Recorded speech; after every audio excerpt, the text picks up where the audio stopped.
আসসালামু আলাইকুম রহমতুল্লাহি ওবরকাতুহু।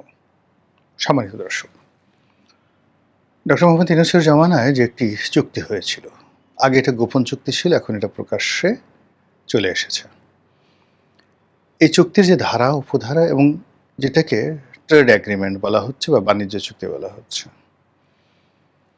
এই বাণিজ্য চুক্তিতে যে সকল শর্ত দেয়া হয়েছে সে সকল শর্ত মানার কারণে বা সে সকল শর্ত মানতে বাধ্য হওয়ার কারণে আমাদের যে জাতিগত সত্তা, আমাদের যে সার্বভৌমত্ব, এটা নিঃসন্দেহে ক্ষুণ্ণ হবে।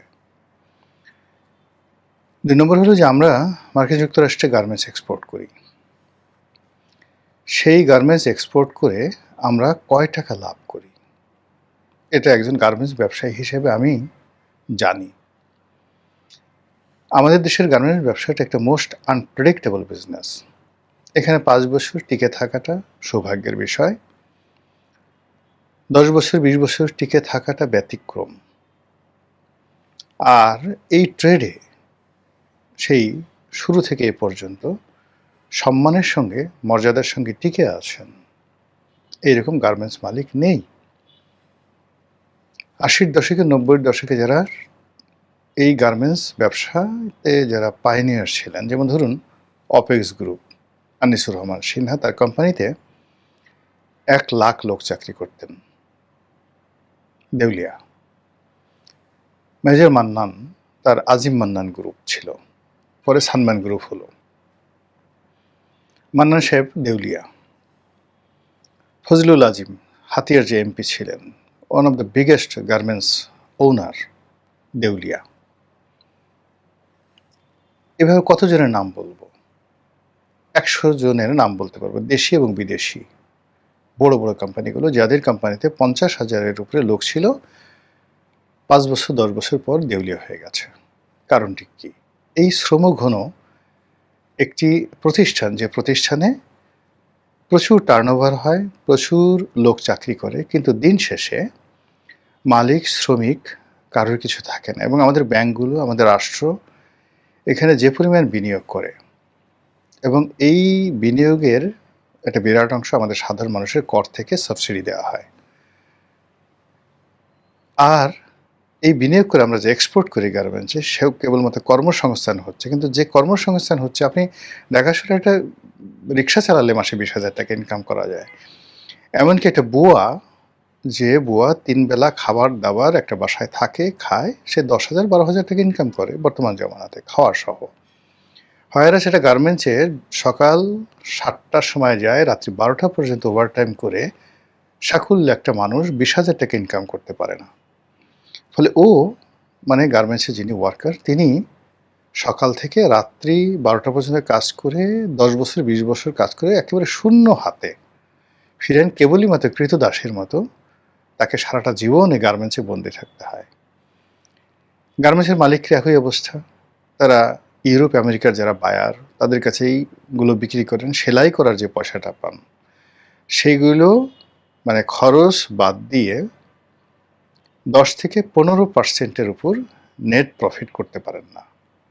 আর এই ১৫%-এর উপর ভিত্তি করে, মানে যে দামে সে বিক্রি করলো, একটা গার্মেন্টস সে বিক্রি করলো ১০০ টাকা, এখানে তার সিএম মানে কস্ট অ্যান্ড ম্যানুফ্যাকচারিং যেটা আছে, কাটিং অ্যান্ড ম্যানুফ্যাকচারিং, এতে দেওয়া হলো তাকে সর্বোচ্চ তিনি যে লাভ করলেন ১০ থেকে ১৫ টাকা। এই ১৫ টাকার মধ্যে সরকারের 1% এআইটি রইল কত? ১ টাকা। এরপরে ভ্যাট, তারপর 35% আয়কর এটার উপরে, মানে খরচা সরচা বাদ দিয়ে সব কিছু পড়ে। এর মধ্যে বাড়ি ভাড়া, এর মধ্যে ইলেকট্রিসিটি বিল, গ্যাস বিল, মাস্তান, চাঁদাবাস, স্টাফদের বেতন, নিজের বিনিয়োগ, ব্যাংক লোন, হিসাবটা মিলান।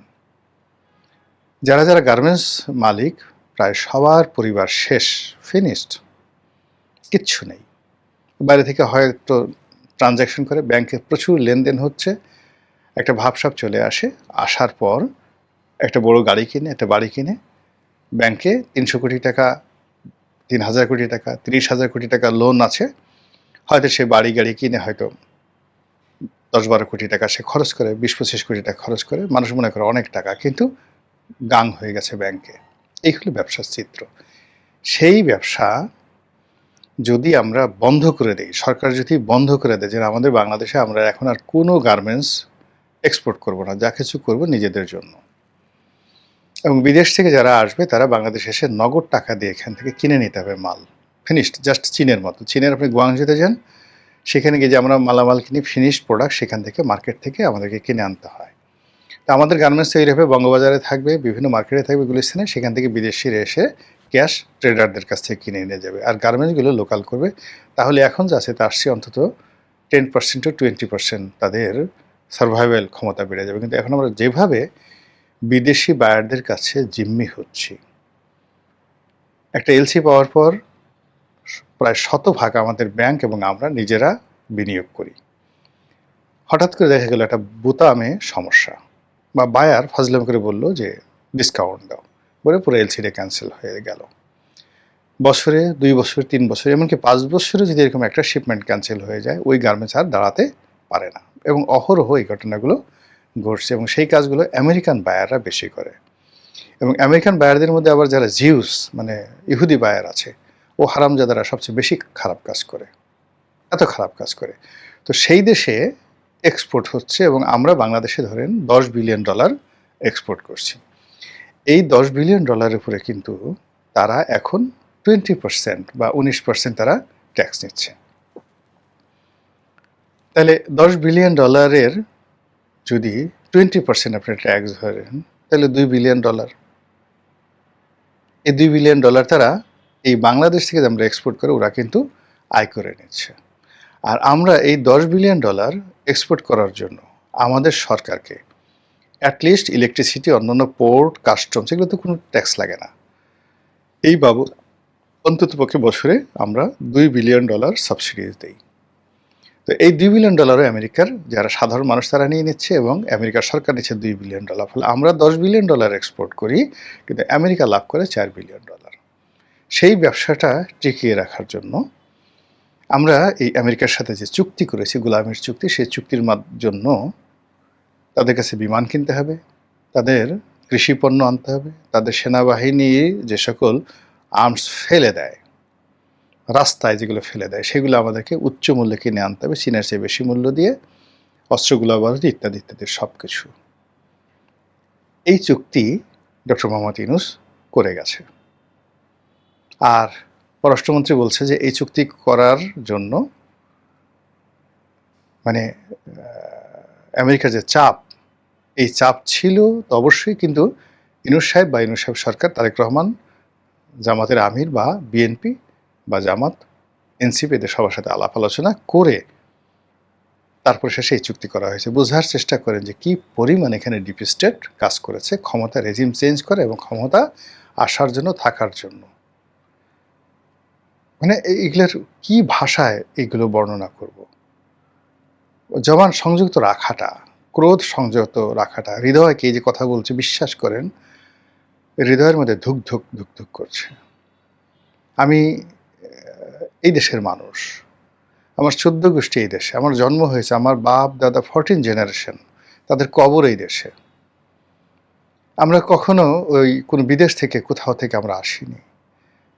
এদেশের কৃষি, এদেশের সব কিছুর সঙ্গে আমার রক্তের জড়িত। ফলে এই দেশের জন্য আমার মানে কি বলবো, এদেশের জন্য আমার অনেক কিছু করতে ইচ্ছা করে, অনেক কিছু বলতে ইচ্ছা করে। আর এই দেশের বিরুদ্ধে যারা কাজ করে তাদের কাউকে আমার ভালো লাগে না, সে যেই হোক না কেন, ডাজ নট ম্যাটার। এখন দেখেন আমাদের দেশের এই এখন ডিজেল সমস্যা হচ্ছে, জ্বালানির সমস্যা হচ্ছে, বিদেশি লোন দেওয়া থেকে শুরু করে এই মুহূর্তে এই অর্থ বছরে আমাদের $10 থেকে $12 বিলিয়ন বিদেশি সহযোগিতা দরকার। আমাদের লোকাল বাজেটারি সাপোর্ট দেওয়ার জন্য, বিদেশি লোন দেওয়ার জন্য $10 বিলিয়ন দরকার, বাজেটকে সাপোর্ট দেওয়ার জন্য অ্যাটলিস্ট 2 লক্ষ কোটি টাকার বিদেশি সাহায্য দরকার। 8 লক্ষ কোটি টাকা যদি আমাদের বাজেট হয় এই বছর, তাহলে সরকারের যে রেভিনিউ আর্নিং, বড় জোর 4 কোটি টাকা, 4 লক্ষ কোটি টাকা। বাকি 4 লক্ষ কোটি টাকা বিদেশ থেকে, 3 লক্ষ কোটি টাকা বিদেশ থেকে নিতে হবে।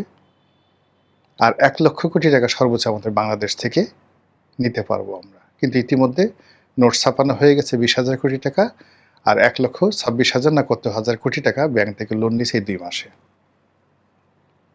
সংসার তো আপনিও চালান, রাষ্ট্র তো একটা বড় সংসার, এখন আপনি মিলিয়ে দেন কিভাবে হবে। এই বিপদের মধ্যে আমরা আছি।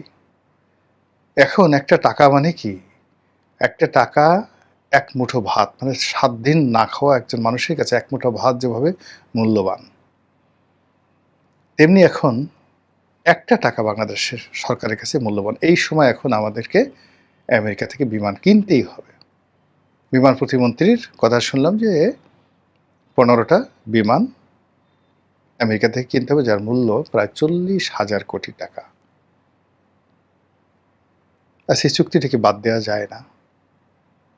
আল্লাহর হস্তে কি চুক্তি থেকে বের হওয়া যায় না? কেন ক্ষমতায় থাকতে হবে? কেন মানুষকে ভয় পেতে হবে? কেন আমেরিকাকে ভয় পেতে হবে? পৃথিবীতে কি এমন অনেক দরিদ্র রাষ্ট্র আছে না? আমাদের সেই দরিদ্র রাষ্ট্র যারা আমেরিকাকে তুড়ি মেরে উড়িয়ে দেয়। পৃথিবীতে কি এমন অনেক নেতা আছে না যারা আমাদের সাথে অনেক অনেক মানে যাকে বলে প্রজ্ঞা, মেধা, কিন্তু সারাটা জীবন জেলে কাটিয়েছে। আচ্ছা, ইমরান খান কি ইচ্ছে করলে আমেরিকার তাবেদার হিসেবে প্রধানমন্ত্রী থাকতে পারতো না? কিন্তু সে যে জেলে আছে, আপনার কাছে কি মনে হয় ইমরান খানকে মানুষ পৃথিবী স্মরণ করবে নাকি শাহবাজ শরীফকে স্মরণ করবে? কিন্তু এই যে বিমান, আমেরিকার যে 15টা বিমান, আমরা এখন আমাদের বহরে যেগুলো বিমান আছে এগুলো মেনটেন করতে পারতেছি না, এগুলো চালাতে পারছি না, এগুলো রুট নাই, এটা লাভজনক না। তার মধ্যে আবার এখানে 3 বিলিয়ন ডলার দিয়ে এই মুহূর্তে বিমানগুলো কিনতে হচ্ছে। সরকারের যারা কর্তা ব্যক্তি, আল্লাহ তাদেরকে হিকমত দান করুন, শক্তিমত্তা দান করুন এবং রুখে দাঁড়ানোর শক্তি তারা লাভ করুন, এই দোয়া করছে। আসসালামু আলাইকুম ওয়া রাহমাতুল্লাহি ওয়া বারাকাতুহু।